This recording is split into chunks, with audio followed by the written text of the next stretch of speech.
a una nueva edición de nuestras entrevistas académicas.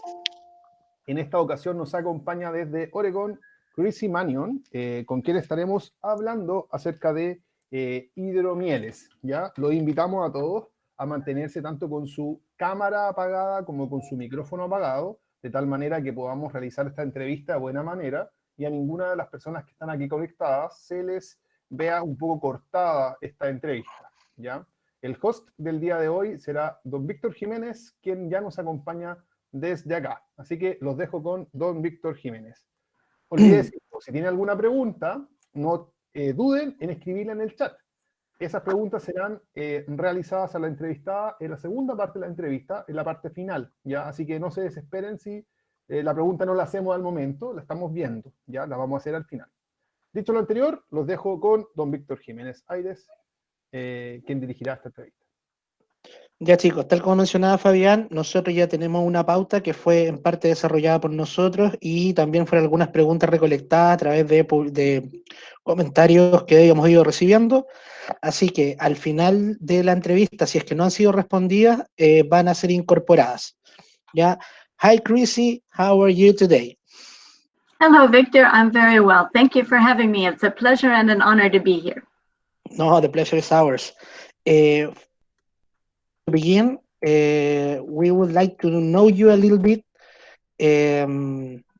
So tell us about you, about how do you enter in this beautiful world of mead.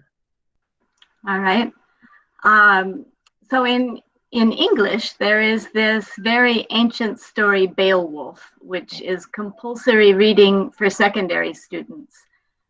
So I was 16 years old when I was forced to read Beowulf in school. And I was just captivated by the idea of wine made from honey. So for the next 10 years, I was on this quest to find mead. And in those days, so I finished high school, secondary school in 1982. And in those days, there were only 25 meaderies in all of North America. It's 25. almost impossible to imagine now because there are so many, right? But in those days, and this is only 40 years ago, really, there were only 25 in all of North America, and only 2 had any commercial distribution. So it was virtually impossible to find any commercially made mead. And so when I was about 30 years old, I discovered home brewing, as probably many of you have, and I started making mead in 1997. And then later, my husband and I bought this little farm in Yamhill, Oregon, and in 2009, we qualified for a commercial winery license. And so I've been making mead commercially since 2009. As near as I can tell, we were approximately meadery number 80 in 2009. And now, of course, there are, I don't even know, 500 or 600 meaderies in the US. So I became a mead judge at Mazer Cup. I've volunteered at Mazer Cup as a table steward and as a judge many times, and was able to taste many homebrew meads and many commercial meads as part of judging that. And then eventually we opened a tasting room here at the farm. And then a couple of years later, I was reading on my winery license, on the license document itself, that the license included permission to buy and sell other brands of wine or beer. And so I called my regulator and asked, am I reading this right? This says I can sell other brands of mead, not only my own? And he said yes. And so for several years, I became the only mead bottle shop in the United States. And actually, that was a lot of fun. For a while, I think I had the largest collection of mead for sale anywhere in the world. And I'm just gonna let's see if I can show you this picture. Do you see? Awesome. All those meads. There were about 120 different brands of mead for sale. And this tasting room was only a few steps from my dining room. And so like basically the second day that we had the tasting room opened, and I had 20 bottles of mead open for sharing with customers. I made dinner that night, and instead of opening a bottle of wine like I might normally do, I just walked into the tasting room and got 5 little tasting glasses of mead and brought them into the dining room. And maybe 2 days after that, I realized I probably had more access to food and mead pairing information than literally anyone else on the planet. And so the book basically compelled me to write it. And I felt like I was just channeling a muse. I mean, I was hardly any work. It was just a lot of fun to write. Awesome. And where do you learn to make mead, or where do you find information about this thing about the mead pairing? It was yours only? Do you study somewhere? Well, several things came together. So for learning to make mead, I'm just lucky to live in the neighborhood of Portland, Oregon. The American homebrew revolution, like the activity of brewing beer at home, basically was founded in Portland, Oregon. It's one of the great centers of homebrewing.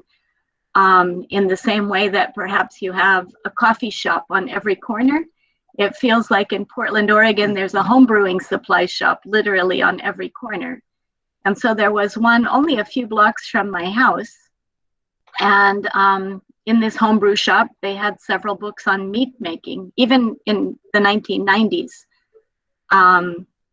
Maybe they had about 6 books, not so many, but there were maybe 6 books on mead making. And basically I learned the craft from the proprietor of the homebrew shop.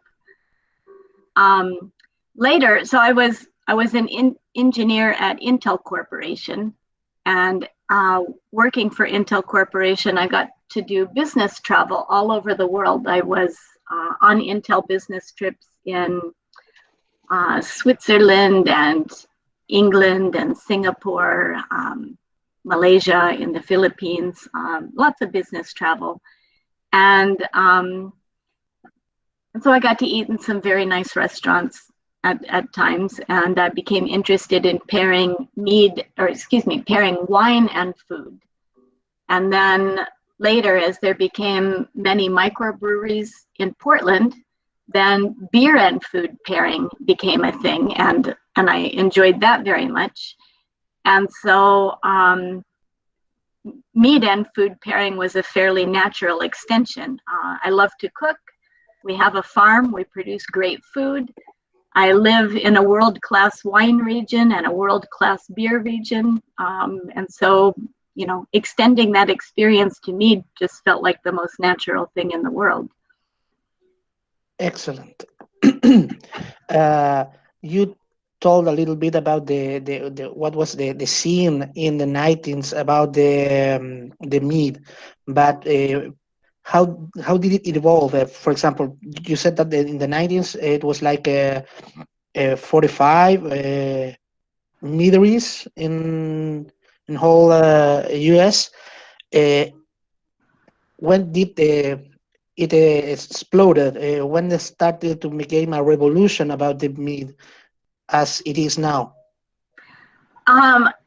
You know, I think anyone would say it was Ken Schramm's book, The Complete Mead Maker, that completely revolutionized the mead industry in the United States. In the same way that Charlie Papazian's book, The Joy of Homebrewing, caused the beer making revolution in the United States. So, of course, the Homebrew Act was passed in 1978 by President Jimmy Carter. Before that, it was illegal to make beer or any other alcohol at home. And just a few years after that, I believe in 1980 or 1981, I don't remember exactly, Papazian published this book, The Joy of Homebrewing. And there were some mead recipes in there, right? And he reprinted Gayer's book from England on mead making, and there were a few recipes. But Ken Schramm's book in 1996, I think it was published, or maybe a little later than that. I guess he had magazine articles in 1996 that were published in the homebrew magazines, and the book, I guess, was published after 2000. But with the complete mead maker, suddenly we had many homebrewers adding mead to their repertoire, and then beginning to have ambitions of starting a commercial mead operation. Wonderful. Now, how does the American Mead Makers Association born? That was born,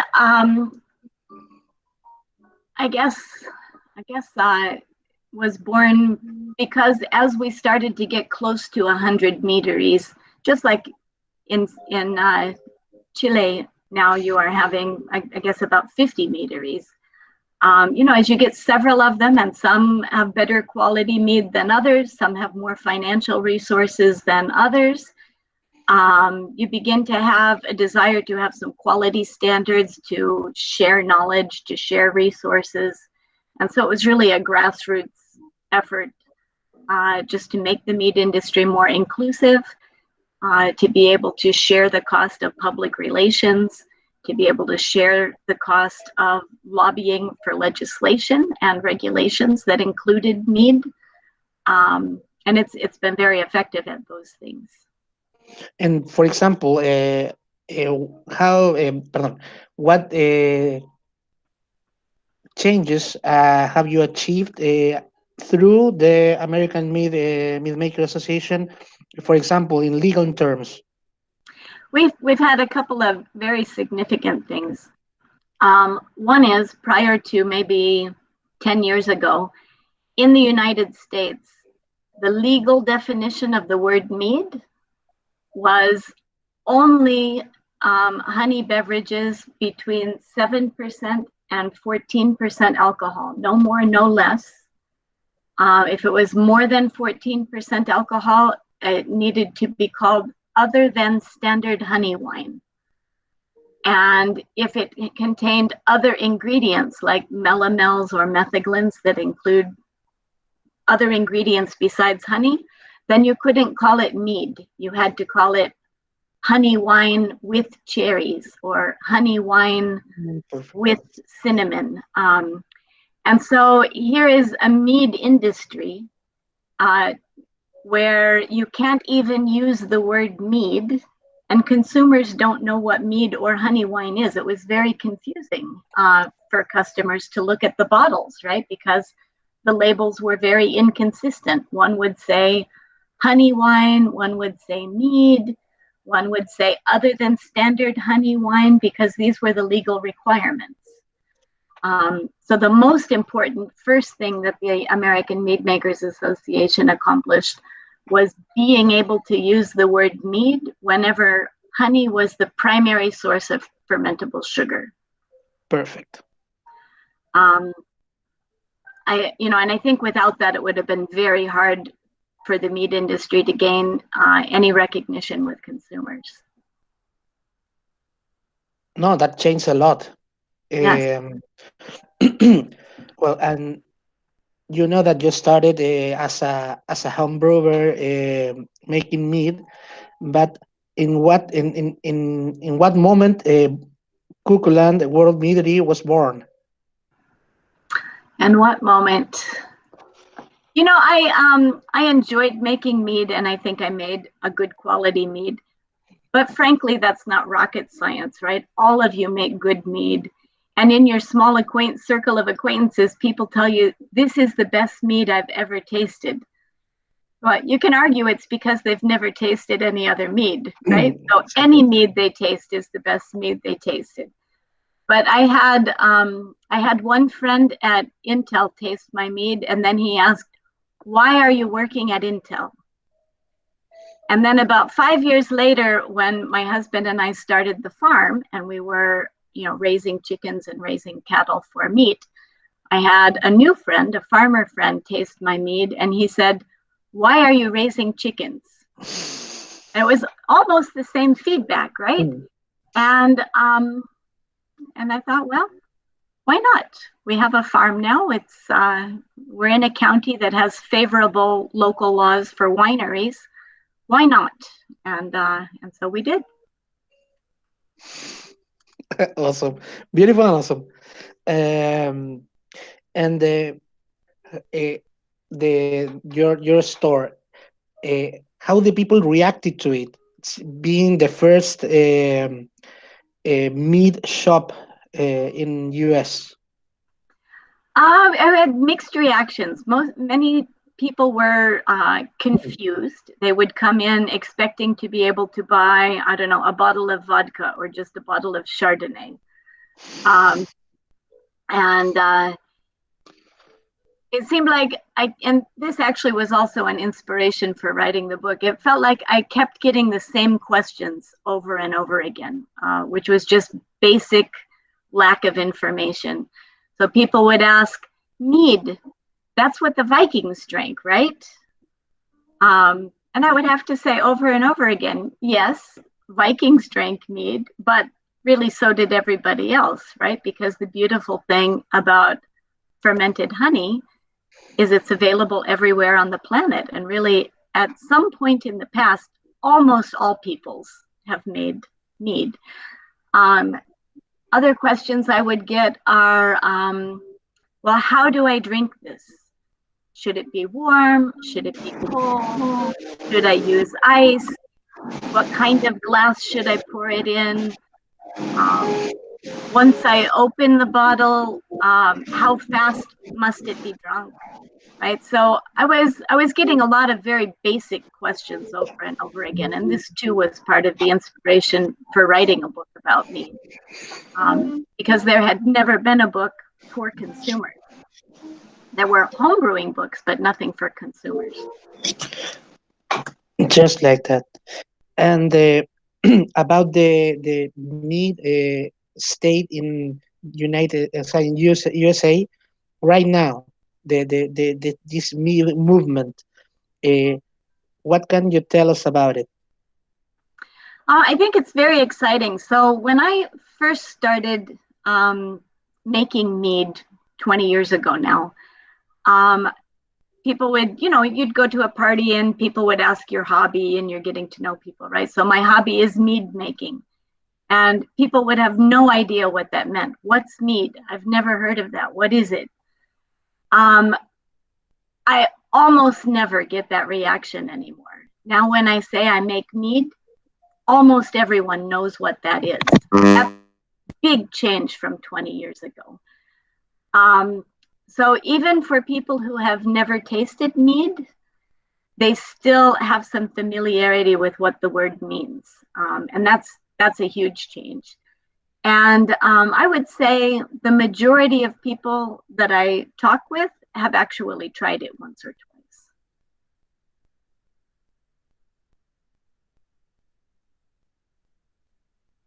And now I see that we've lost the video connection with Victor. I don't see the Victor. Sorry. Victor, Victor, tienes tu micrófono apagado. Ahora sí. Sorry, I have to get down with the music a little bit. Yeah. Have you ever tasted any Latin American mead? Yes, I have. There's a meadery in Costa Rica. I think it's called Costa Rica Meadery. And I've been able to taste their mead at the Mazer Cup. And there is also a meadery in Nicaragua whose mead I have tasted. I can't remember the name of the proprietor at this moment, but he's come to Mazer Cup a couple of times. So someday after COVID, my husband and I are planning to take one of these long cruises that will completely go around South America and stop in every port. And one of my goals will be to taste mead everywhere we stop. That's perfect. You have to do it because we have so many local fruits and herbs and spices. So we have a local flavor. Yes. Well, you said it before, but let's reinforce the subject. How much do you think that the people know about meat? So I think there are still a lot of misconceptions. The biggest one probably is people who have only tried mead a couple of times still have this misconception that all mead is sweet. And in particular, they think it's out of balance sweet. Or, this is their mental image of mead is like a very sweet dessert wine with not enough acid. They think it's going to be, cloyingly sweet. And they also somehow think it's going to be very syrupy, like high viscosity, like honey itself. Not have the texture of wine or beer, but have the texture of honey when they take it in their mouth. But I think even in the last 5 or 10 years, the percentage of people with this perception has become a lot less. More and more Americans have had some experience drinking a commercial mead, and these days they're more likely than ever to have had that be a good experience where they've actually tasted a high quality mead. Perfect. For example, you in your store, when these kind of people that have this misconception or really doesn't know anything about meat arrives, how do you explain it to them? Well, for example, I have had people say, "Oh, I tried mead once. I know I don't like it." And so I ask, the first time you tried beer, did you like it? Or have you ever had a beer you don't like? And of course, everyone says yes, right? That they've had a glass of beer they didn't like, or they had a glass of wine they didn't like. And then I ask, well, you had a wine you didn't like. Did that stop you from trying another wine? They're all different, right? If you have tried a Cabernet Sauvignon, does that tell you anything about a glass of white wine or a glass of champagne? They're all different. And then people will say, okay, yeah, I see your point. Okay, I'll try one. And almost always they're pleasantly surprised, right? They try it expecting something too sweet that they don't like, and then they say, oh, this is pretty good. So I'm happy to see that. That's a very good way to see it, because you challenge them to a response that or an answer that is 100% yes, I have, and yes, I like, or I like it another kind of beer or wine. For me, when I work in bars, it's like the same thing. It's like I don't like the beer because the beer is it's too bitter, but they haven't tasted a sour beer. And when they try one, it's like, wow, this is like wine. Or when they try a Belgian lambic, this is like wine. Yes, because you haven't tried the whole spectrum or the whole array of products that you can offer them. So it's a very good way to explain it. In general, we talk about 4 main characteristic of the mead: the sweetness, the carbonatation, the strength, and the variety of the honey. Are you okay with this, or do you add or do you want to add anything else to the basics characteristic of the mead?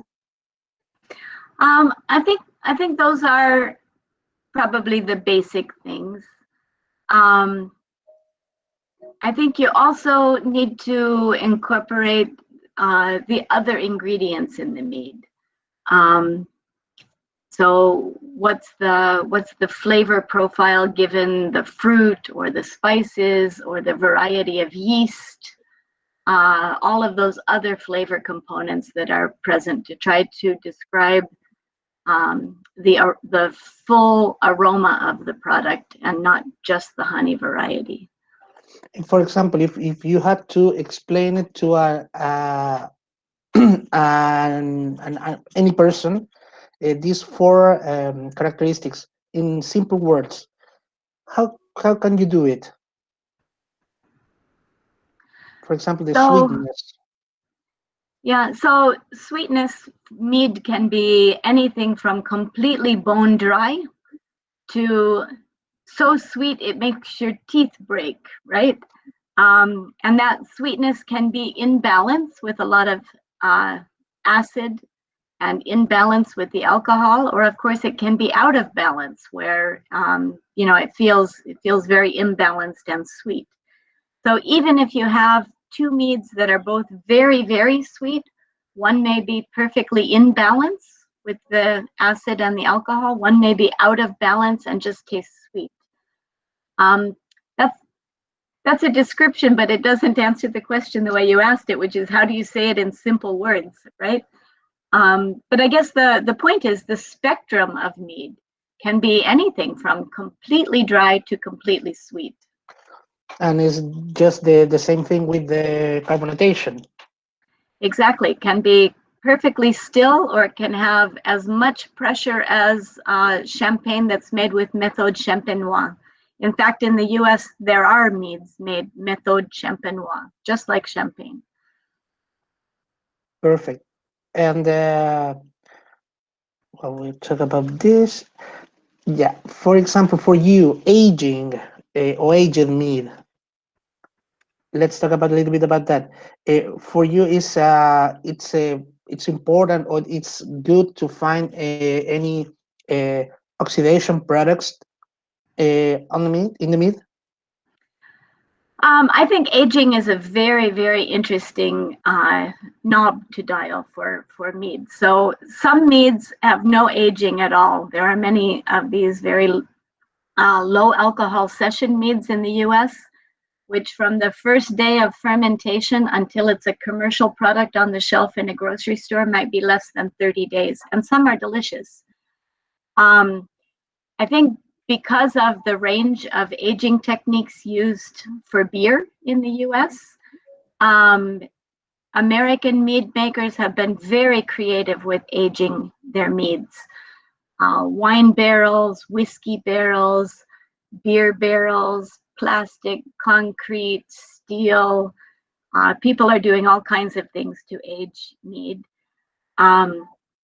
One of the oldest meaderies in the US, which is Rabbit's Foot Meadery in Sunnyvale, California, has mead that's 25 years old.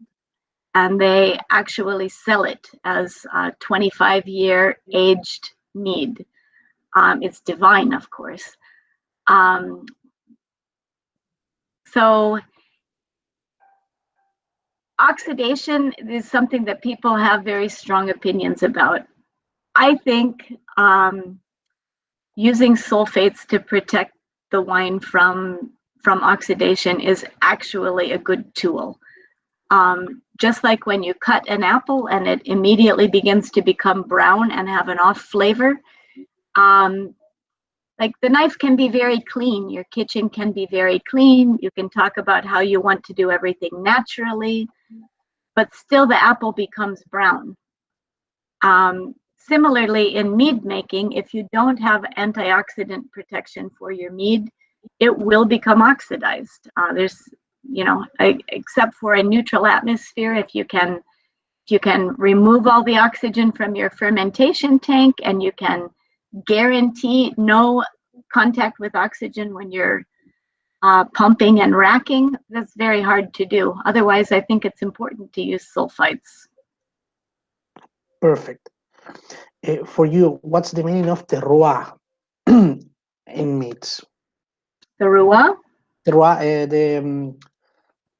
the conjunction between the geographic atmosphere and Yes, Terroir. Sorry, I just didn't hear you. Yes, I think that mead is probably one of the products that best expresses terroir, particularly when it's local honey. Every hive has a different honey, right? Two beehives next to each other with the bees foraging the same area at the same season still have honey that tastes different. And then when you include the aspect that you can include local fruits, you can have local yeast strains, not to mention just the personal style of the mead maker, you know, who's fermenting the product. I think it has much more local character than even beer or wine does. Yeah. You answered the next question in the meantime. Most of the time, the mead is related to these medieval parties and events and Vikings and stuff. What do you think about that? Well, yes, and all other peoples in all other parts of the world that at all other periods of in time also had mead at their parties.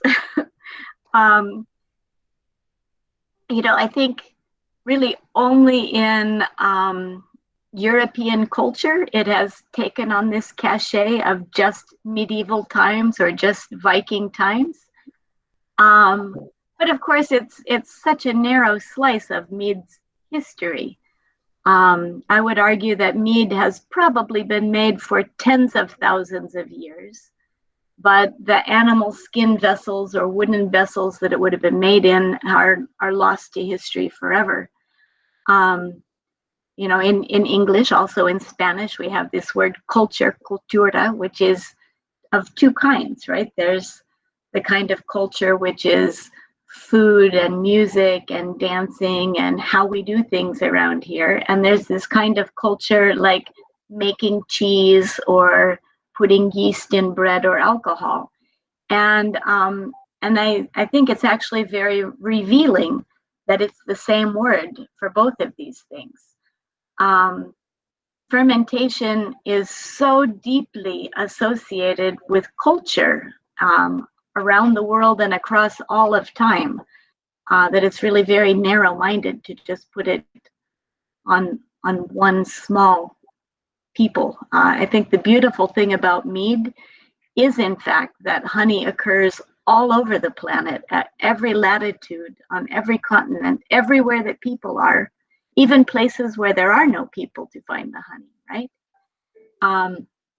And certainly all humans over all periods of time have used that honey to ferment into alcohol and as a food source. So for me, one of the beautiful, beautiful things about mead is that it's so universal and it's something that everybody shares. And no matter who you are in what part of the planet, your ancestors made mead.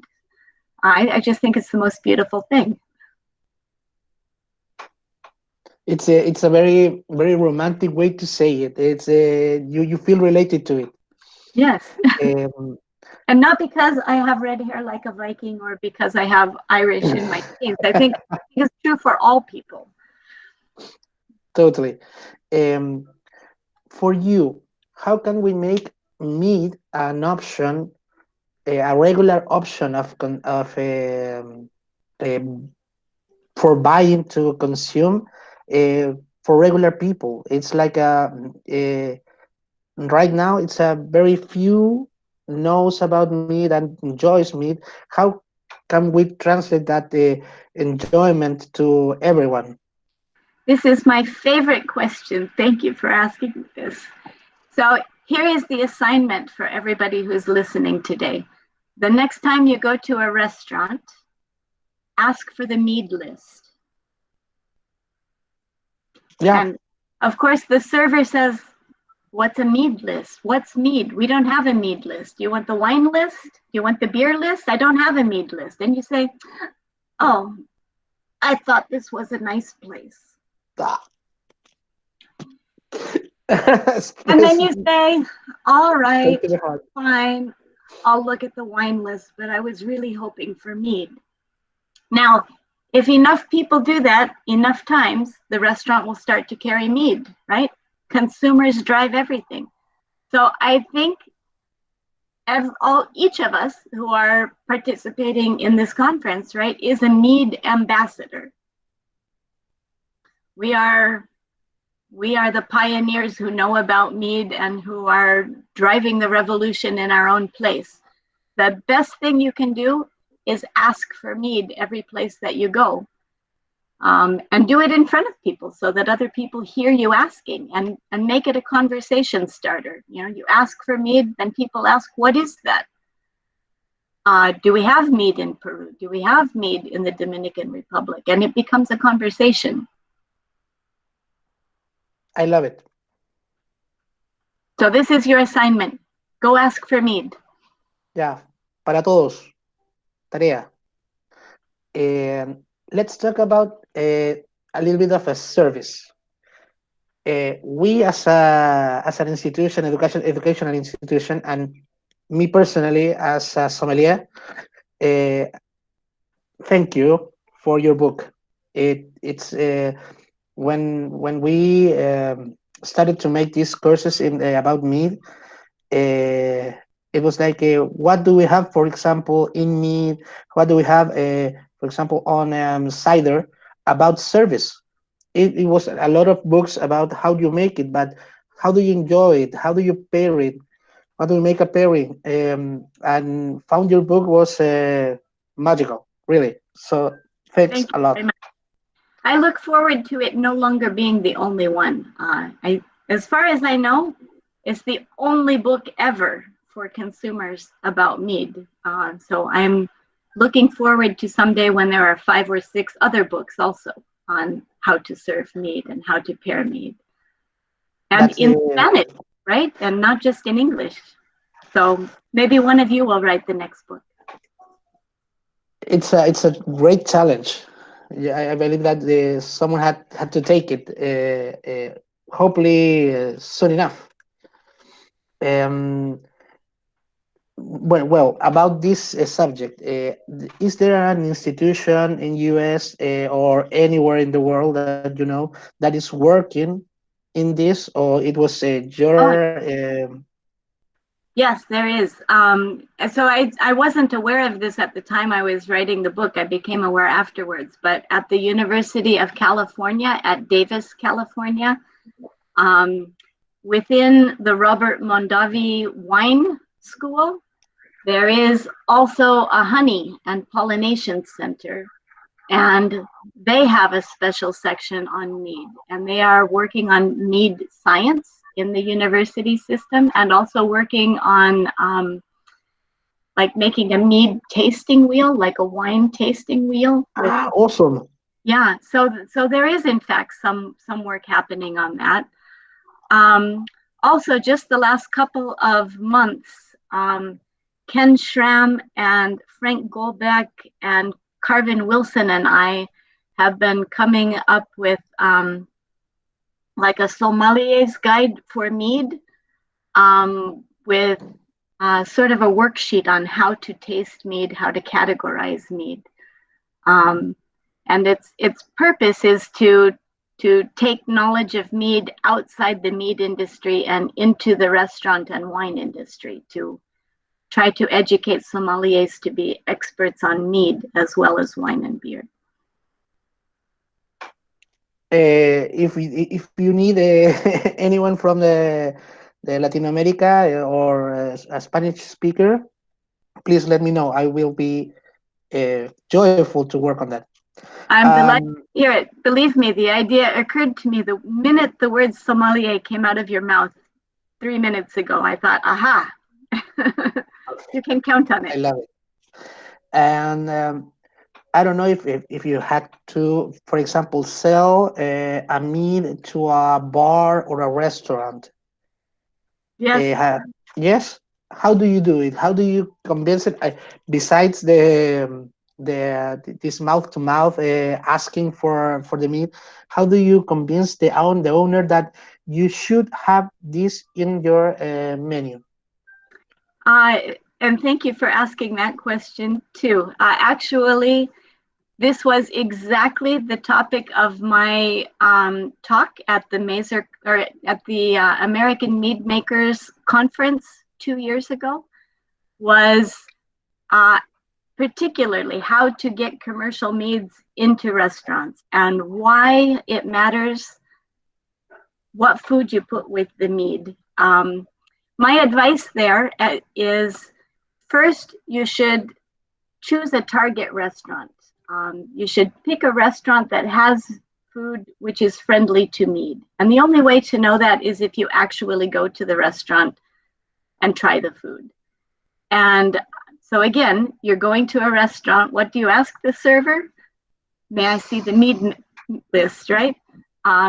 Is it legal in Chile and Peru to bring your own alcohol into the restaurant and ask the server to pour it for you? It's not legal, but some restaurants have this alternative that you can, this option that you can you pay for the, here they call the escorche, when you open your bottle and you can drink your own wine, your own beer, but it's not that usual. It's not that many places that you have that alternative. Yeah, similarly in the US, it's not very normal, but it's legal and they charge you for it. They call it a service fee or a corking fee. And you have to bring the bottle new into the restaurant and the server opens it for you and pours it. I highly recommend this. Again, you were asking, how do we increase customer awareness, consumer awareness? One way is to bring your mead into the restaurant and then share it. People at the next table see you drinking your mead, offer to share a little bit. Or the server is looking at the bottle as they pour it for you and they say, hidromiel, what's this? Offer to share it. Invite the cook to come from the kitchen and have a taste of the mead. But you're doing your reconnaissance work in the restaurant thinking that this is a potential commercial customer for your mead. So you want to make sure that the food on the menu matches your mead, right? I'm selling the mead. I want it to match my mead. I should be able to say to the chef or the owner, my mead matches this dish on your menu. Well, I have to have experience putting the two together to be able to make that recommendation. So you should be a customer at the restaurant. You should bring your mead to the restaurant and taste it there. And then I recommend that you make an appointment with the chef or with the person who buys the alcohol and bring your mead to the restaurant and order the food. It takes some investment to make a sale like this, but you're making a long-term relationship with someone who potentially can be a big customer. So be prepared to spend $50. Make an appointment, come to the restaurant, order 2 or 3 dishes from the menu, have the person who buys the alcohol at table with you and share the mead and taste it together. Talk about how the flavors combine. So many of the dishes of South America are friendly and favorable to mead. Chili peppers, for instance, is very hard to pair with wine or beer. This bitterness from hops or bitterness from the tannins in wine amplifies the heat of chili peppers in a bad way, right? The bitterness and the heat from the chilies are normally not good together. But for exactly that reason, mead is a good choice. So you have something spicy, and you pair it with the honey ingredient of the mead, and you can do these things side by side at the table with the chef and show that the mead is a better pairing with the dish. Similarly, citrus is very difficult to pair with wine. Something about the citrus oils and the bitterness in the citrus oils is very difficult to pair with wine, but it's very good with mead. And so again, you can take something like ceviche, pair it with wine, pair it with mead. There's no comparison. The mead is so much better with ceviche. I totally agree with you. And it's the same I believe that the same thing happened in the beginning with the beer, when they were so used to drink this industrial lager that it has a little taste. So you can't imagine that with food, and the same thing with the meat, that you have a cloying, supposedly cloying, almost utterly sugar sweet beverage. Then it's not like that. You have so much more. And related to the topic, how do you train the the waiter, the waitress, the personnel on the bar, and how to sell the meat in this case? And this too was one of the motivations for writing the book. I recognize that there is an absence of information for that training. Again, in my bottle shop selling mead, I kept getting the same questions from consumers over and over again. And so I incorporated those questions and answers into my book. And I'm not really trying to sell the book, but everything is in there. So in the absence of the book, it's really difficult to find all of those things for training, right? You have to find all of the mead history from different cultures.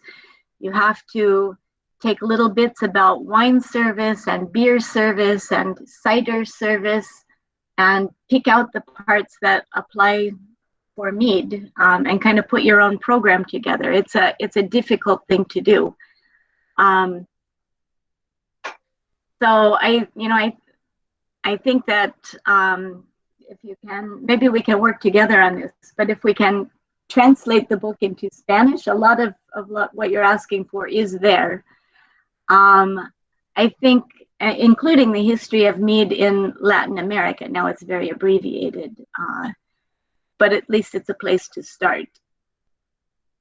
In fact, I started reading your book today, and it was like more like a flash view, but like you said, there's so much that we're asking you today about it, and it was so well made.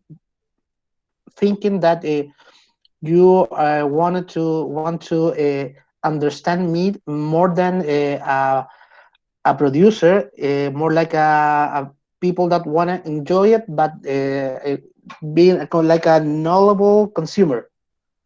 Yes. Understand what it is, what are the kinds, what dishes theoretically should work with some kind of meats, and it's really a really good book. Well, thank you. I'm glad you're enjoying it. Yeah, I felt that there are many books now about how to make mead. I don't know how many have been translated to Spanish. In English, I would estimate there might be 20 or 30 books about how to make mead. In Spanish, there are not so many. There are some books translated, but for example, for me, the book from Ken, it's the best. It's like the Bible, because it has everything about it. And the book from Steve. Yes, these are definitely both of them. Yeah. Guys, if you have to read 2 books about it, those 2 are perfect. Yeah. Are both of those available in Spanish? No, you have to. We have so little in Spanish. For example, I don't know, in the beer world, that it's very much it's like an industry that is growing. Even though we have I don't know. For example, in Spanish, we have the book, The How to Brew from John Palmer. For example, in English, you have the 6th edition. Yeah. And in Spanish, we have only the 2nd edition. Ah. Well, maybe this is what you should be translating. Ken Shrimp. That's it. It's not my thing, but it's not a bad idea. It really is not a bad idea. And now about glassware. For me, it's a subject that I really love in beer and in mead. What do you think about that? What do you recommend for different kinds of meats, and what glassware do we have to choose for enjoy the best of it? I love this question. Excuse me 1 second. I'm going to ask my husband for help. Kuresh, can you go get some of those mead glasses from the dining room, please? Just, I don't know, 4, whatever you can bring in your hands. Just the fun ones. Yeah, the cocktail glass and the clay one with the bees on it. My husband is going to bring some things from the dining room. I didn't expect this question, but I like this question. If I can have only one glass for mead, I would choose a white wine glass. Perfect. I think, you know, if you only get one, that's the glass to have. I also recommend, if you're tasting a lot of different meads, either as a judge or if you have your own consumer collection of commercial meads, it's good to have one standard glass that you taste with all the time. You know, Victor, I don't have to tell you this, but the glass shape does change the way that a mead tastes. And you can experiment with this. If you open whatever you're drinking right now, pour it in 2 glasses with 2 different shapes, and it will taste different. So it's good to have the same glass every time, because then the differences in flavor you can attribute to the product and not to the glass. Not to the glass, exactly. But that said, many different glass shapes can be a lot of fun for mead. And I don't know if you saw this yet, Victor, but in the book I made a whole page of like different kinds of glassware. Can you see all of these? So there's a whole section on historical glassware shapes and also modern glassware shapes. So I like that a lot. I saw it because visually it's really appealing, and I know that for example the macer is like the most traditional known glassware for meat. But for example, let's talk about this right now. For example, you recommended for a dry and sparkling meats, you recommend the flute cup, the flute glass, right? Yes. My husband has brought me several things here.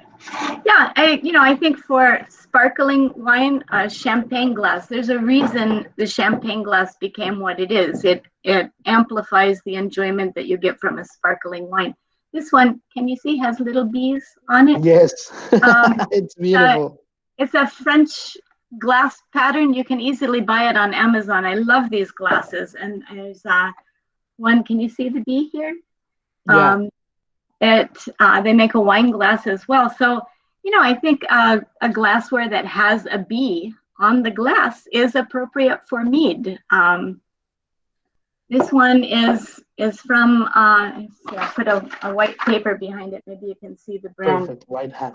Winehaven is a mead brand, and this is their branded glassware. But this shape is very good for drinking mead. It's really like a wine, a white wine glass. Yeah, exactly. Or this one. Yeah. So these glasses are different from each other. If you're tasting a lot of mead, I recommend you pick one. Don't go back and forth between 2 different glasses. And then this is another glass that's very for mead cocktails. Excellent. It's a beautiful glass. I bought this on Etsy. But you see, it's got the honeycomb pattern. It's got bees on it. I had the original design said queen bee inside. So I had this one custom made, and this is featured in the book as well. You'll see it in the last chapter, Victor, but I had it made particularly for writing the book. And for example, have you, I don't know, have any bartender ask you about the cocktails with mead, or did you just, I don't know, have you ever done anything about this area, or do you know someone that works about it? Yes, actually, there are two answers. So you obviously have only just started to read the book. The last chapter is mead cocktails and desserts. I will say that my mead cocktails are pretty simple. Like margarita, right, is not a very complicated cocktail, but you can make it with mead instead of with tequila, and then it's a mead-arita. So there are some cocktail recipes in my book. The better book for cocktails is a brand new one, and it's called oh dear, Legends and Lore of Mead, or something like this. Do you mind? Can I just open another tab on my computer real quick? I'll get the exact title and author here. Please.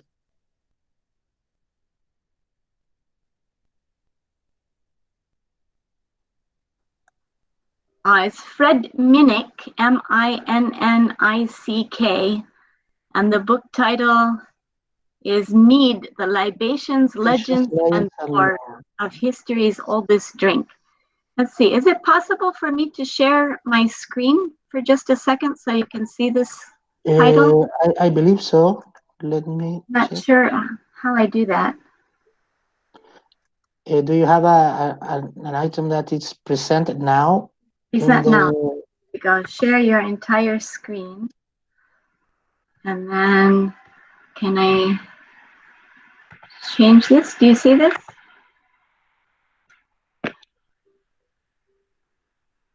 Can you see it? No, no sound. Give me a second, please. No? Okay. No, not right now. Fabián, ¿estás por ahí? Sí, claro. Oh. Chrissie, ¿puede presentar desde su pantalla? Sí, claro. Tiene que poner abajo, a la derecha, presentar ahora. Yo mostré el libro en todo caso, lo acabo de mostrar, porque yo también lo tengo. Ah, ya. Ahí está. That's it. There, how about now?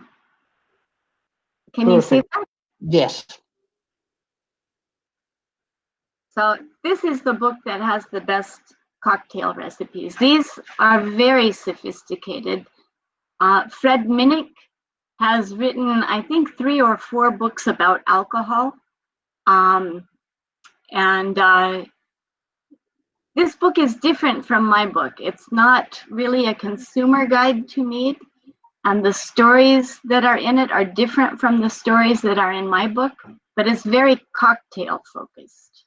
Perfect. And not very food focused. It's more the drink, not the pairing stuff.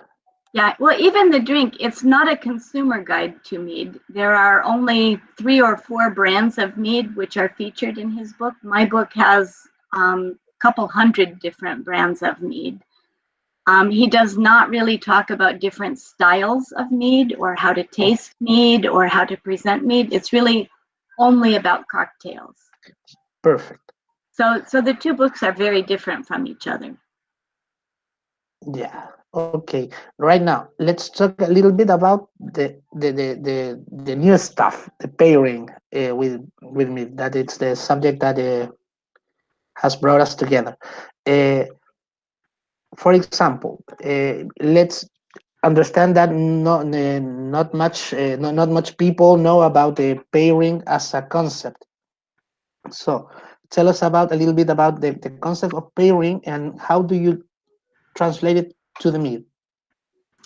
So the idea of pairing is that there are certain flavors that taste better together. And we intuitively know this, right? So if you have fish, for example, it tastes better with lime and not so good with, I don't know, chocolate, right? Nobody would ever put chocolate and fish together. And fish is very good and chocolate is very good, but somehow chocolate fish sounds like a bad idea, right? And similarly, when you are thinking about a dish, and it could be anything, could be something as simple as a completo, just a hot dog. A completo would not be so good with a glass of milk, right? Right? Muy bien. So, really good. So the completo, right, is a hot dog. It's made from pork. It has very savory flavors. It maybe has pickle on it, maybe has avocado on it. These are all very high fat flavors. And then you have milk, which is high fat. And your tongue just gets completely coated in fat. There's nothing complementary happening in your mouth. Because the completo is so high fat, it's a much better pairing if you have something which cuts through the fat, something with acid, or something with alcohol, or something with some sharpness. Even a Coca-Cola has that phosphoric acid in it, which cuts the fat. And the same concept applies to every dish. I don't care what dish you name, there are certain beverages which taste great with it, and other beverages which are not so good or even terrible.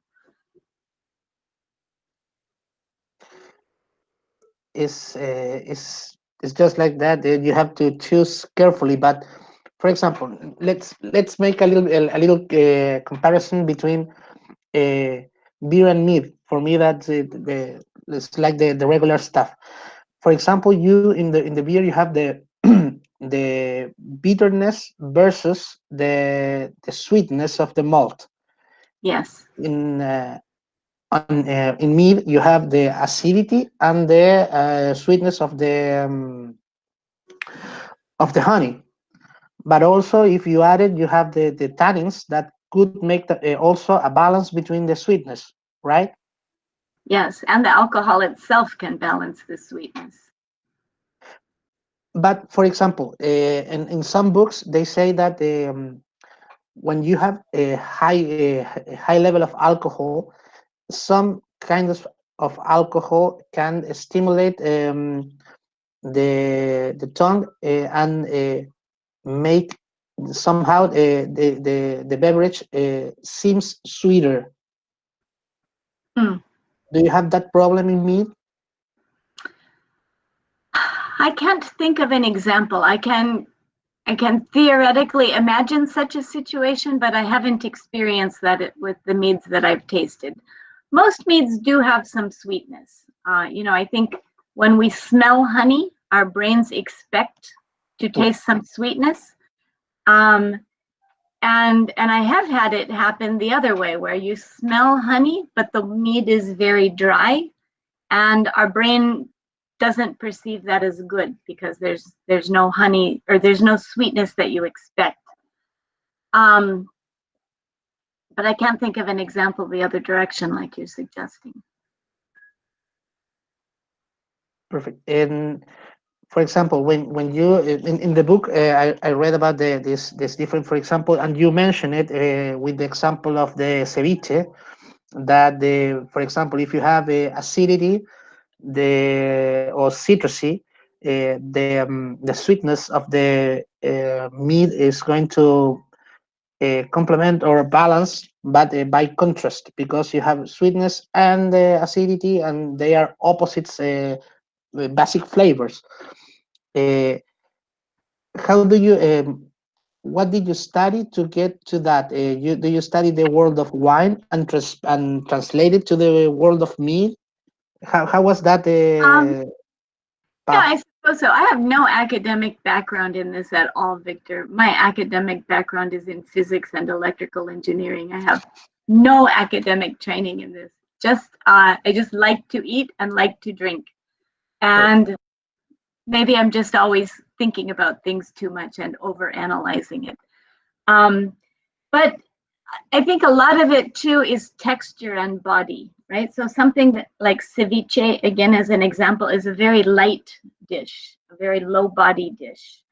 If you try to Like for beer, if you try to put a Guinness stout with ceviche, it's just all wrong. The flavor is too big, the texture is too big, it's very bitter. It's a bad pairing.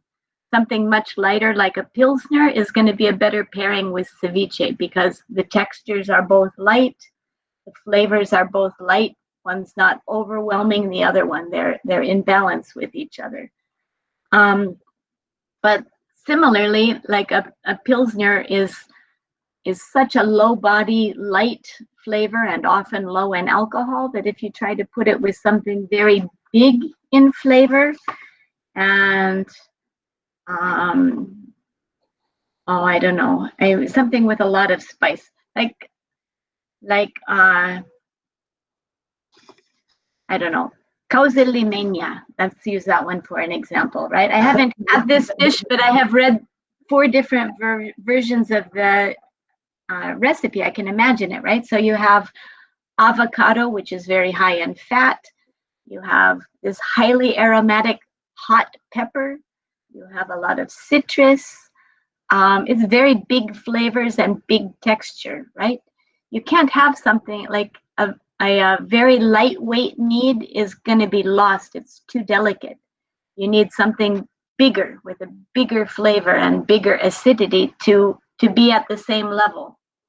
You have to match the intensity of the in this case the meat and the dish. Yes. Perfect. And for example,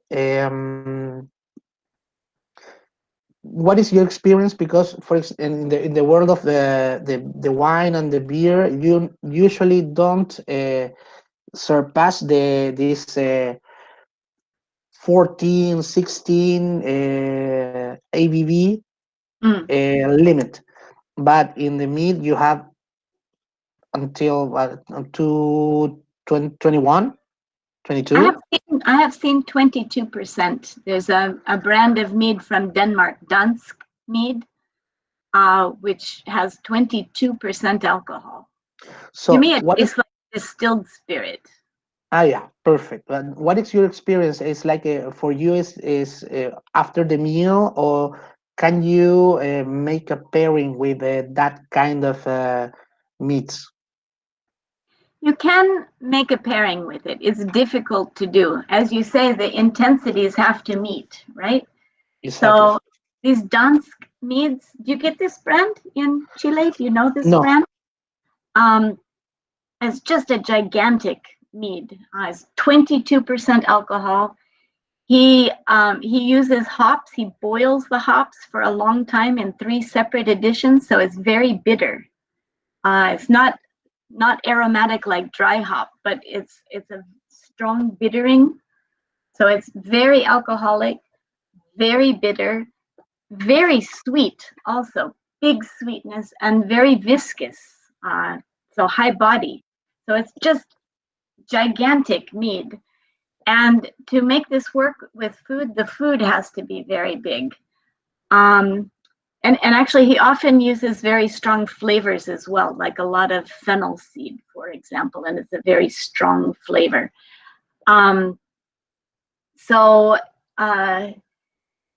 If you have, let's see, there's a Brazilian dish, which now I'm forgetting the name of. It's a stew, a famous stew. It has, that's the one. Thank you. Yes. This stew has very big flavors, right? It has many flavors. It's very high in fat, but the fat is well balanced with acidity and pepper. It has a lot of heat, but it's not bitter. So something this rich with strong flavors, you can pair it. And in fact, this feijoada is frequently the traditional way to serve it is with a distilled spirit. It's a lime distilled spirit that they make in Brazil. And again, I can't remember the name. You know it. Thank you. So it's traditional to serve it with something very high in alcohol. Perfect. I really had the question enter in my mind in the minute I read that you mentioned in the book this mead to the 22 ABV mead. It was like how do you pair with that? How can you make a good pairing with that kind of alcoholic beverage? So the other thing that I successfully paired with very high alcohol, maybe you have this because there's a lot of German cooking in Chile and Argentina. Yeah. So another one is like a pork and spatzel with a very rich gravy, and so you have a lot of paprika, especially smoked paprika in this dish. The like paprikash dish, is this what you call it? Yeah, no, in la paprika, yes. We here is like it's red pepper, red smoked pepper, but you can find it as paprika here. Aquí, bueno, the guys are thinking about like a stew or because a spatzel is like a pork meat with with pasta, like a homemade noodle is the spatzel. Yeah. And then there's this paprika gravy, and you can use the smoked paprika, which makes a very stronger flavor. So again, you have big flavor, a little bit spicy, very high fat, rich dish. And you can pair this with a very big high alcohol mead because they can meet for intensity. Perfect. Now I get it. And for example, if you have a dish, any dish, what I understand that we talk about a little bit, but let's make the exercise with when we have the dish and we have to look for the perfect meat for it. I know that we start with intensity. That's the first. But how do you unravel this? How do you take the dish and start to look the characteristic of the meat for it? Yeah. So in order to do this successfully, one should have several meads available to choose from, right? So you really have to have a pantry which contains many choices for mead. If you have that luxury, you start with the food. And again, you ask yourself, what's the intensity? So, maybe, I don't know, we take some typical Latin American food that has a lot of chili pepper in it, for example, right? So it's a little bit spicy. So we want something where this intensity of the sweetness is going to meet the intensity of the pepper. And the pepper cuts the sweetness of the mead, and the mead cuts the sweetness or cuts the heat from the pepper. And so your mouth is refreshed both directions.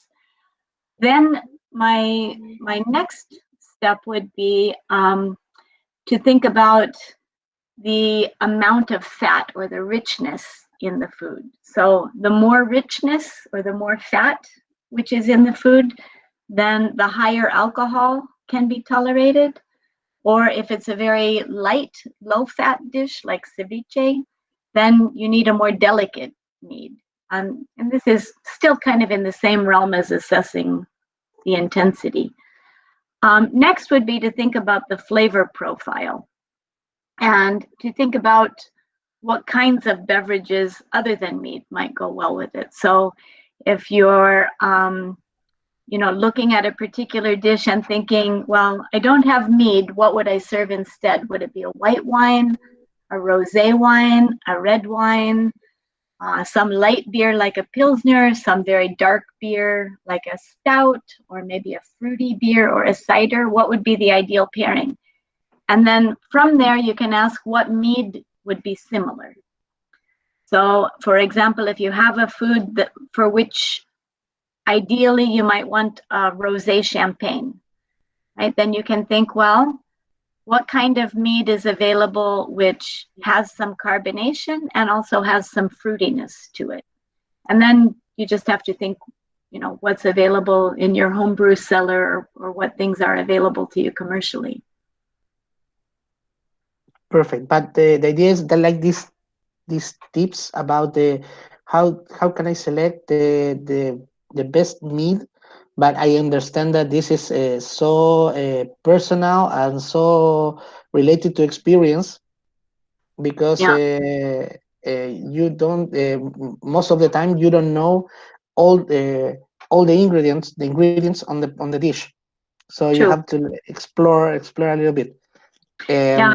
I think for many people, so the meat industry is relatively new in South America, right? I think almost all of your meaderies are less than 5 years old. Yeah. And many are very small and many don't have wide distribution. So probably for the typical consumer in any location, the number of meats to choose from is very small, I'm guessing. Is this Yes, correct? it's just that. So probably for most mead pairing, it actually goes the other direction. You start with a mead, and now you're trying to decide how to pair it. So the best way to start is by tasting the mead. And I highly recommend you never buy one bottle of mead. Whatever you buy, get 3. Yes. Because you need the experience of knowing what's in the bottle to be able to decide what to cook with it. So the first step is open the bottle and know what you have. And then really think about it, like we were talking earlier, right? What is the sweetness? What is the carbonation level? What is the body? How alcoholic is it? Is it a little bit bitter? Does it have fruit flavors or spice flavors in it? And then think about what kinds of flavors might go well with that. If it's very high in alcohol, you can have a high fat food. If it's low in alcohol, have a low fat food. If it has particular fruit flavors in it, cherries or apples or some kind of berry, think about how those fruits are used in other food recipes that you're familiar with. Can you think of an if it's a cherry mead, can you think of a food recipe where cherries are used as an ingredient?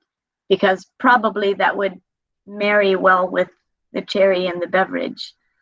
And you just kind of got to go with your intuition at some point and just make some food and try it.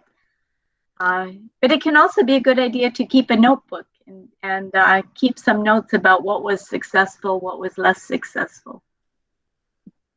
Yes, it's like making a road of it because, like you said, it's really new, and in the meat, you used a lot of side ingredients like the cherries, like red fruits, like the chili that is very used in capsicumel. Yeah. The sizers, the metaglins, you have a lot of array, and here they started to be creative and started to use some fruits, some spices that are endemic from some countries. I try a couple of meats from Peru that were awesome with passion fruit. Excellent, And really good. And passion fruit is a great example. We have a meadery in Hawaii, which makes a mead from passion fruit. And I think when you have a tropical ingredient like that, you can take ideas from tropical cuisine. Thai food is perfect. Yes, definitely. I'm guessing that we have a lot of home brewers participating today. Is this true? Yes, see. Yes, we have most of them are homebrewers. Excellent. And I'm so glad because the world needs more mead makers. So please keep making mead. But when you make mead at home, all of you, I'm sure, are putting so much care into what are these other ingredients that you put in the mead. And can I mix vanilla and fig, or can I mix cherries and passion fruit? And you make all these creative combinations, and you're thinking about how do these flavors go with each other, which spices go with which fruits, and finally you end up with some mead in a glass, which you're proud of and you want to share with friends, right? And so I challenge you and encourage you to take this thinking one step further, because now you're going to give your friend a glass of your mead, which you're proud of. But what snacks do you have at the same time? Right? So you have this mead that you've been very careful with, and now what? You open a bag of potato chips? Or please don't. I mean, you gotta put a little care and pride into your work, right? And really think, what if I have figs in my glass, right? What food am I gonna put with the fig mead? And you can think, well, if I had actual figs, right? How would I serve those? Maybe I would serve it with some Middle Eastern food, right? And so maybe Middle Eastern food is a good pairing. Or maybe I would have figs and cheese. So maybe a cheese plate is a good solution for a fig mead. But put just a little more care, one more step, so that when you present your mead, it's presented at its best. Awesome. Well, to the people that is listening to us, we give Chrissie a list of Latin American dishes that she asked us to give her. So she give us a little bit of pairing with them. Is that correct, Chrissie? I can, yeah, a little bit. I didn't do the whole list, but when we talked about a few of these, right? So pastel, I'm sorry if I don't pronounce these things correctly. Forgive me. No, don't worry. So pastel de choclo, how do you say it? Pastel de choclo, correcto. Choclo, yes. Okay. So this sounds like such good food to have with mead. So here we have so many ingredients that are perfect with mead. So we have corn, right? And corn and honey are very natural pairing partners. We have cumin. Cumin is one of my favorite spices to include in food when pairing with mead, because cumin and honey are complementary partners. And we have basil, which also is very complementary with honey. We have milk in this ingredient, and milk and honey are famously complementary, right? Even in the Bible, we have the land of milk and honey. They're complementary flavors. Paprika is a spice which is very good with honey. We've talked about paprika already a couple of times. It's very complementary to honey. And then some kind of meat. So this is a dish that is crying for mead instead of some other beverage. And I think just a traditional mead, just honey, not necessarily with any other fruit or spice, would be an excellent choice. You don't want it too sweet.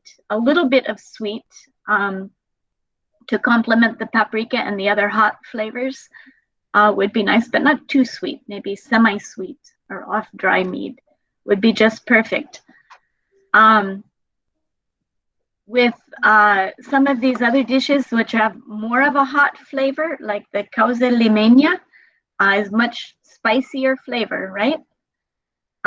This one can have a sweeter mead. So a general rule is the more hot the chili pepper flavor is, the more sweet can be the mead, because these meet each other in intensity. So anything that has a lot of chili pepper in it is a perfect companion for semi-sweet or sweet mead. And then the other example was the completo. This is a very high fat. So pairings don't have to be fancy, right? Everyday street food, still you have to drink something, you have to eat something. Why not put just a little more care and make them match? And even the condiment choices that you make is an opportunity to tie the food and the drink closer together. For example, you can have a pickle or a relish on your completo, and pickle is a very strong flavor. I think the sweetness in the mead would be good with it, But if you add avocado as well, this avocado adds some more fat. Yeah. It makes it a little more friendlier. The avocado and the honey are more similar flavors, and it ties the meat and the completo together. And you can always choose some of these ingredients like avocado or corn or paprika, which pull the things together. Is that, or bridge the flavors? Is that making sense? Yeah.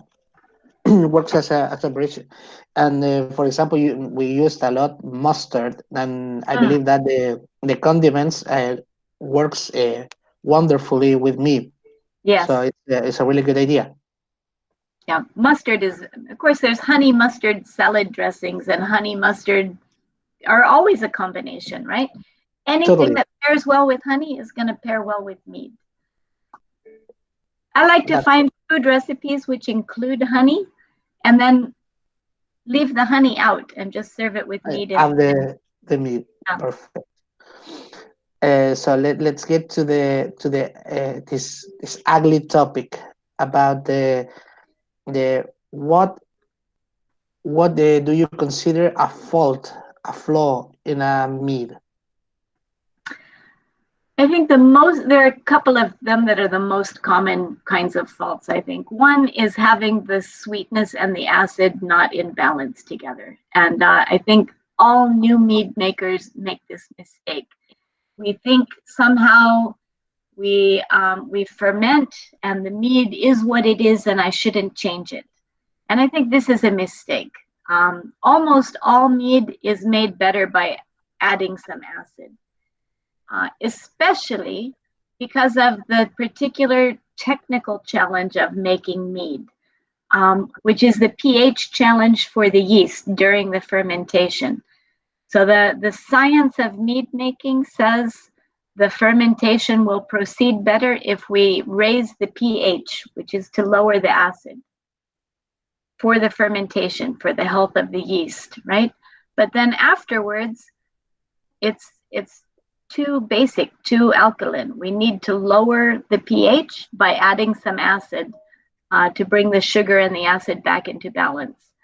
And the best way to do this is just to do small blendings. Take a little sample of your mead and then just get some lemon juice and try squeezing some in, mix it up and taste it.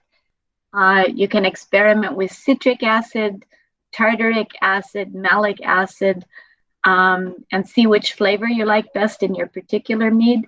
I recommend you stick with tartaric acid. I think the flavor is better for making that acid adjustment. But I think the number one flaw is too sweet, not enough acid. The next one is some kind of bacterial contamination due to poor hygiene. And it's easy to be careless. You know, we think it's just like cooking food. We don't have to be too careful. But it's very easy to contaminate your mead making equipment and get a bacterial contamination in the mead.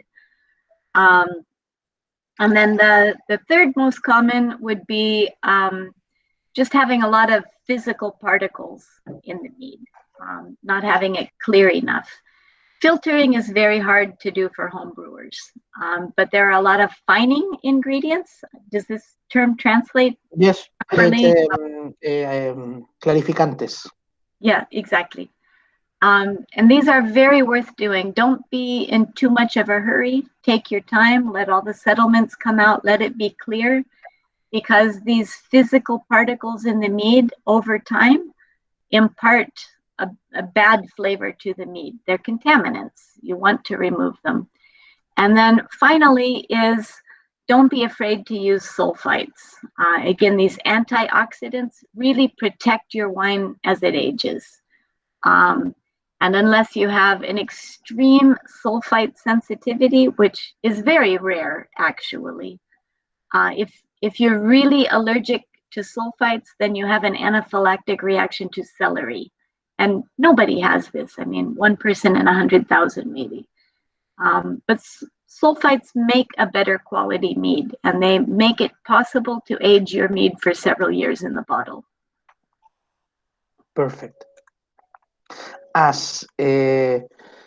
And related to this, for example, if you were the owner of a restaurant, of a bar, and you get a bottle with something that you don't like, or you don't want to give to your customer, for you, which are these flavors that you don't accept? It's like this meat is, I can't sell this meat because it's not good. Yeah, I think the visual presentation is very important. The label should look professional. It should be nicely produced. It should be attractive. It should be accurate. There should be some description of what the meat is going to taste like. The visual presentation of the meat itself, it must be clear. We can't have particles. It shouldn't be cloudy. It should be clear. Excuse me one.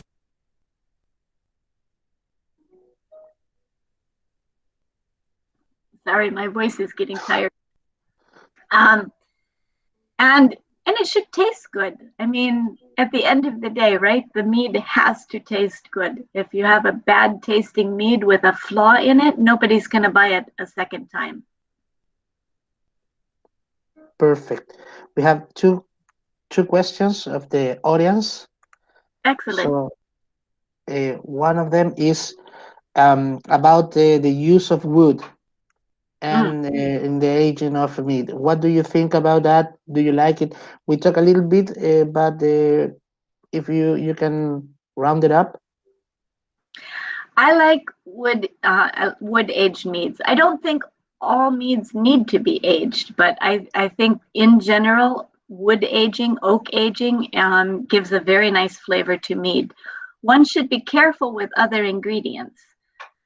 Passion fruit, for instance, since we talked about it a minute ago, I think would not be complementary to wood aging generally. Now, all of these rules of thumb may have exceptions, but some ingredients are not friendly to wood. A traditional mead just with honey almost always is favorable to wood.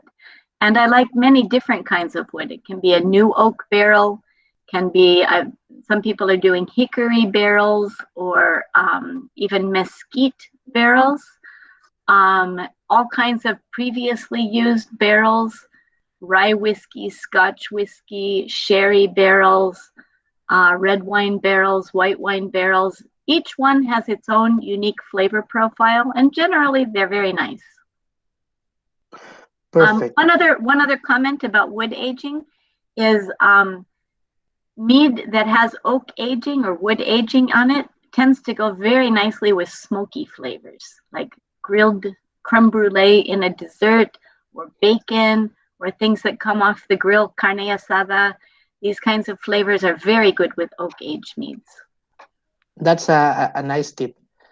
Here they ask, Patricia asked, if you ever tried a distilled mead. I have had distilled meads. There are a few people making this in the US.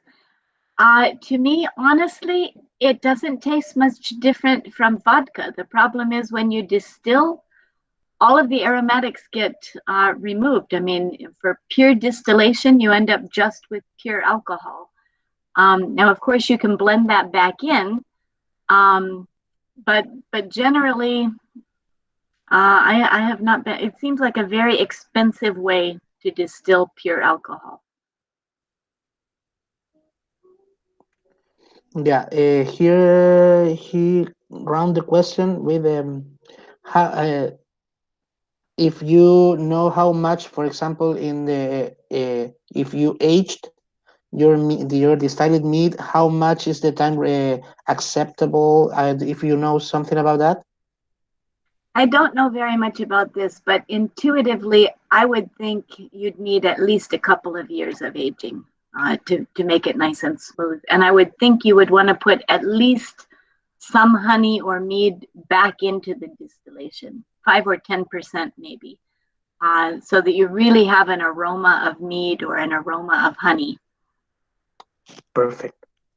And about the BJCP judge certification, what do you think for a mead maker, if it's going to improve their mead making abilities? It does.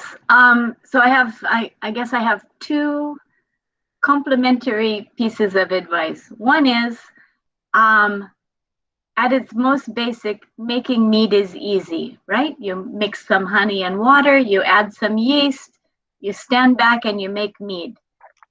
And I don't want anybody to feel intimidated about that or think it's very complicated. I think you should just jump in and make mead, and you should start today. That being said, like any craft, the more you study and the more you refine and raise your skills, the better you're going to be. Eventually, you will make a mead which has a flaw, and you'll be able to taste it and say, something is wrong with this mead. But if you can't identify it, and if you don't know what the cause was, then you don't know how to avoid it again in the future. And training to be a judge, and especially talking with other people and tasting sample meads which have been selected because they're flawed, that it's an example of the kind of flaw you need to learn to perceive. These conversations really raise your skills as a mead maker, and you will make better meads as a result. I think it's something to aspire to and something to keep doing forever. You can always become a better mead maker, but don't think you have to do that first. Awesome. And the last question is, for example, this is a home brewer that asks if he is going commercial. If you suggest that you have you focused in a few recipes and be the best of in that, or you're trying to incorporate different flavors to reach most people? This is a great question. So I think you have this concept at restaurants too, right? La sopa del día. Yeah, perfect. Yeah. So in the US, you know, our meat industry is perhaps 25 years ahead of meat industry in South America, right? And I think all the home brewers who want to be commercial like the idea of this La Sopa del Día. I'm going to make a lot of different meads in small batches, and every time you come, it's a different flavor. But I have seen many of these meaderies come and then go out of business.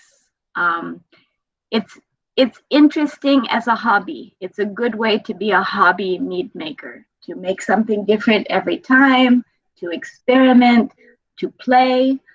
But the purpose of starting a business is to make money. So now you're not asking me for mead advice, you're asking me for business advice. And the two things are different. And this is the most important thing for hobby mead makers to realize. Mead making can be a very fun and interesting and even expensive hobby. But once you start doing it professionally, the reason for that has to be, I want to make a profit. My business is going to be profitable.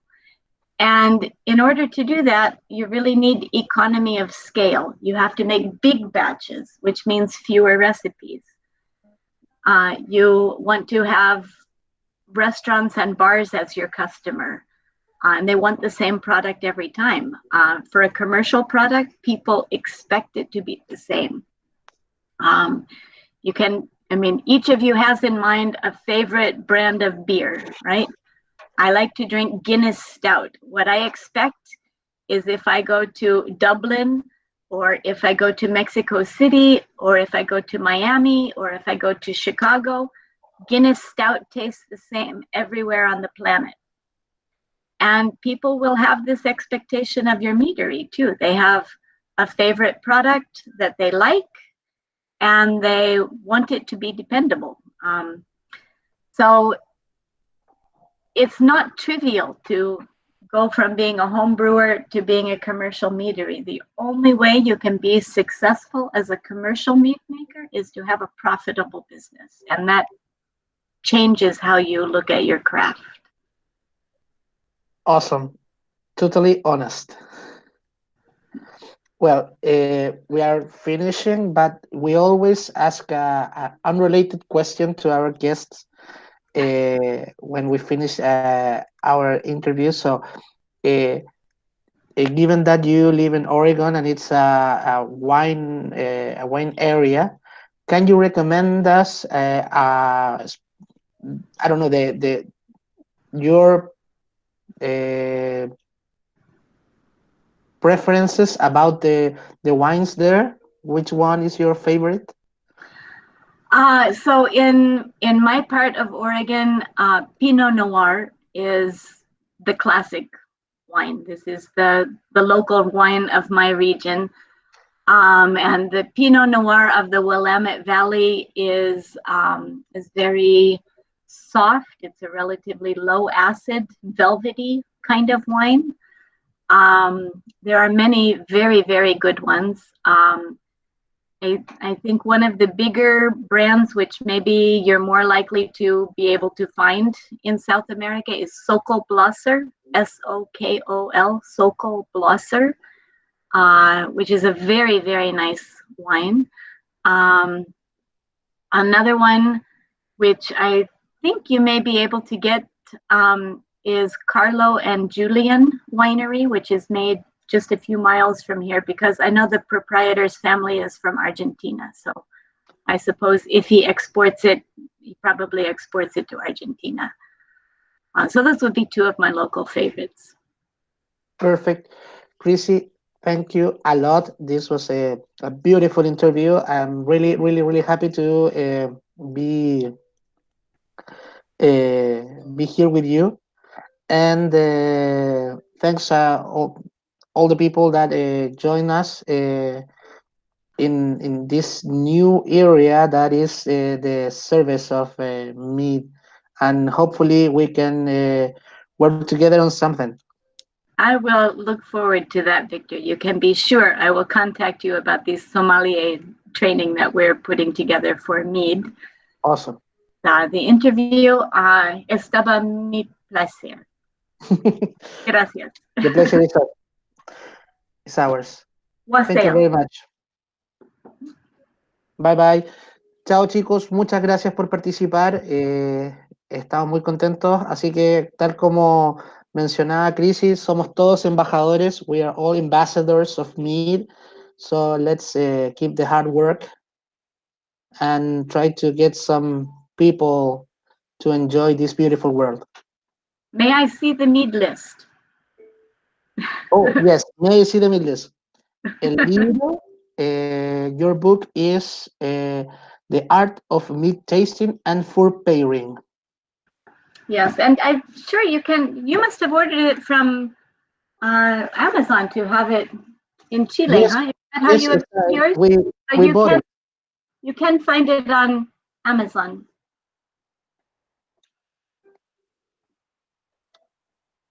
Exactly. Thank you very much, Chrissie. Excuse me, Victor. Thank you very much, Chrissie, for your time. I have my copy of your books in my hand. Thank you very much for buying it. I hope you enjoy it. Thank you very much for your time. Really, I enjoy a lot of this interview. And I hope that to talk with you in person, maybe in few years. Muchas gracias. I look forward to it. Muchas gracias, muchachos. Entonces los dejamos invitados a que sean parte la próxima semana de una nueva entrevista académica de ACAS. Durante la próxima semana estaremos en la misma sala, así que nos encuentran acá a las 8 de la tarde. ¿Ya?